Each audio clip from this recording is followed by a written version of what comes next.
Naku miss, tigilan mo yan. Ang ka-chat-chat kay kabayan.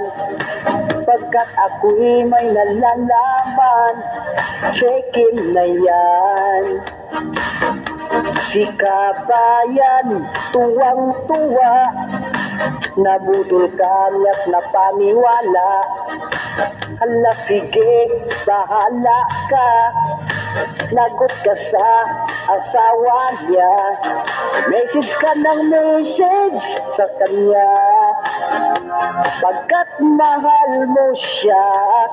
Tawag ka ng tawag sa kanya, forevermore na ba siya?